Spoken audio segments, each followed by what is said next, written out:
আপনি দেশের মালিক, আপনি বলে দিন আপনি কি চান, কিভাবে চান। প্রিয় দেশবাসী, শিশু, কিশোর কিশোরী, তরুণ তরুণী, ছাত্রছাত্রী, বয়স্ক, বৃদ্ধ, পুরুষ, মহিলা, সবাইকে সালাম জানাচ্ছি। আসসালামু আলাইকুম। প্রতিটি হত্যার বিচার আমরা করবই। জুলাই আগস্ট হত্যাকাণ্ডের বিচারের যে উদ্যোগ আমরা নিয়েছি তার কাজও বেশ ভালোভাবে এগিয়ে যাচ্ছে। পতিত স্বৈরাচার শেখ হাসিনাকেও আমরা ভারতের কাছ থেকে ফেরত চাইব। কেবল জুলাই আগস্ট হত্যাকাণ্ডই নয়, আমরা গত 15 বছরে সব অপকর্মের বিচার করব। অসংখ্য মানুষ গুম হয়েছে, খুন হয়েছে। এই সময় আমরা গুমের তদন্তে একটা কমিশন গঠন করেছি। কমিশন প্রধান আমাকে জানিয়েছেন অক্টোবর পর্যন্ত তারা 1600 গুমের তথ্য পেয়েছেন। তাদের ধারণা এই সংখ্যা 3500 ছাড়িয়ে যাবে।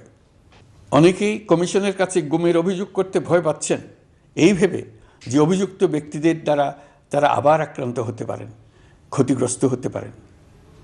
আমি আপনাদের আশ্বস্ত করতে চাই, আপনারা দ্বিধাহীন চিত্তে কমিশনকে আপনাদের অভিযোগ জানান। কারো সাধ্য নাই আপনাদের গায়ে আবার হাত দেয়।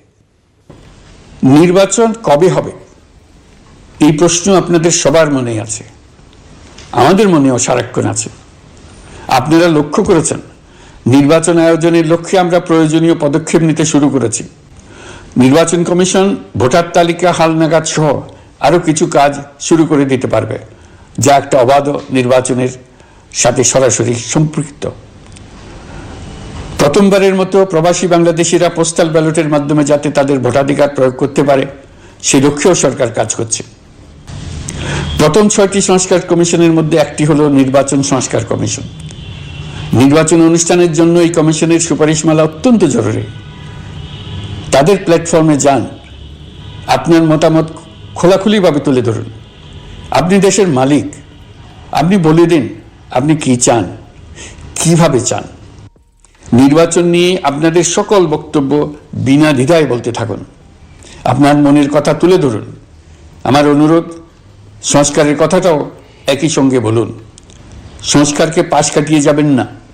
নির্বাচনের কথা বলার সঙ্গে নির্বাচন ও অন্যান্য ক্ষেত্রে সংস্কারের কথাটিও বলুন। সংস্কার হলো জাতির দীর্ঘমেয়াদী জীবনী শক্তি। সংস্কার জাতিকে, বিশেষ করে আমাদের তরুণ তরুণীদের নতুন পৃথিবী সৃষ্টির সুযোগ দেবে।